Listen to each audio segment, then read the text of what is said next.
kinakabahan po akong ipaabot ito sa inyo. Mayroon pong nag-comment po sa atin sa taong 2026 sa July daw, mangyayari po daw ang World War III.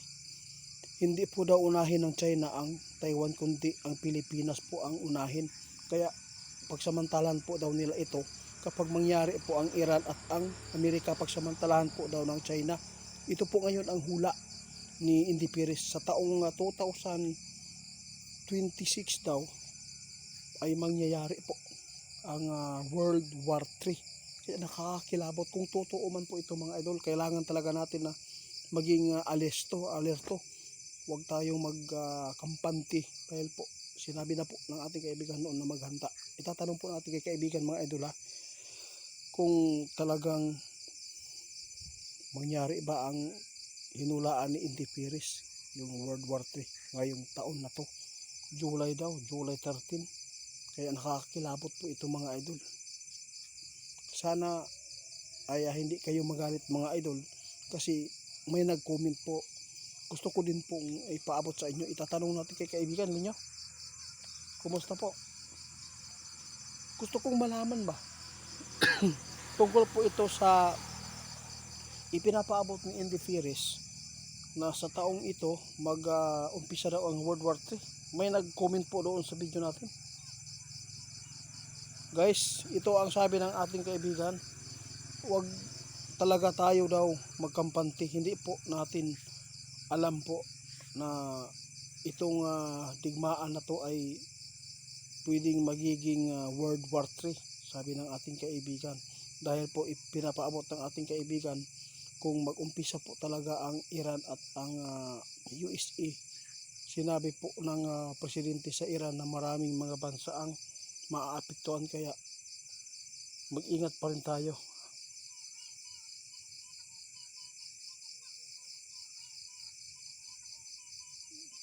Salamat kaibigan. Sabi ng ating kaibigan mga idol, kung sino man po ang mayroon pong mga bunker dyan, swerte po ninyo. Kasi ang nakakatakot po talaga mga idol, yung nuclear weapon na gagamitin.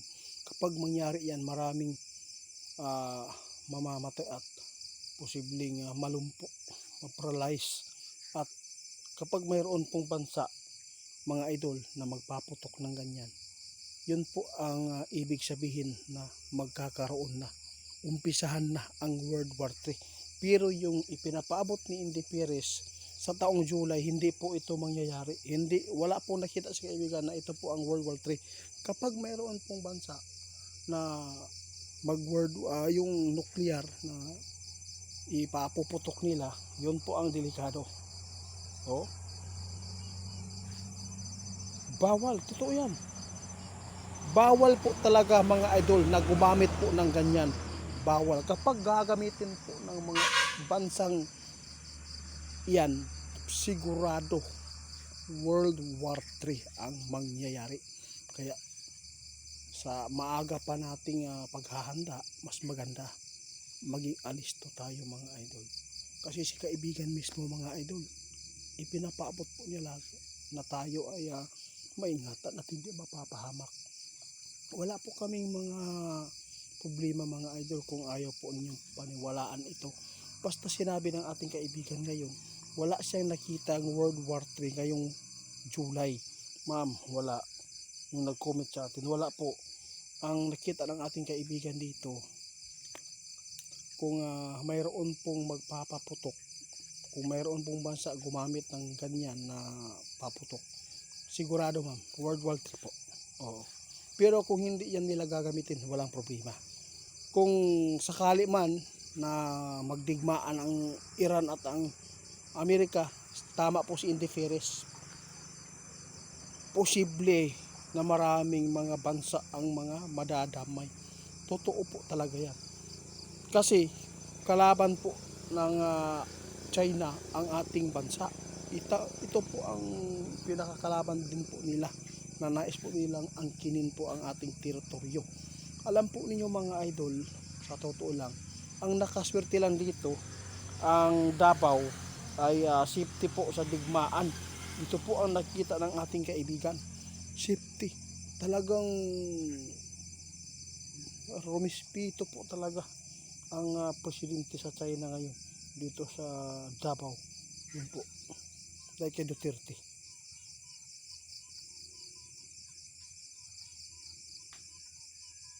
Totoo yan. Salamat po. Mga idol, alam po ninyo, ang Rusya na mga tao pala doon, marispito. Yun po ang totoo. Marispito. Yun po ang sabi ng ating kaibigan. Ang China, mga idol, hindi naman po daw yan ang aaway kung hindi po, no? Papatulan. Kaya ano lang, hanggat makaya natin, iwasan natin. Mga idol, sa lahat po ng mayroong bunker, swerte kayo.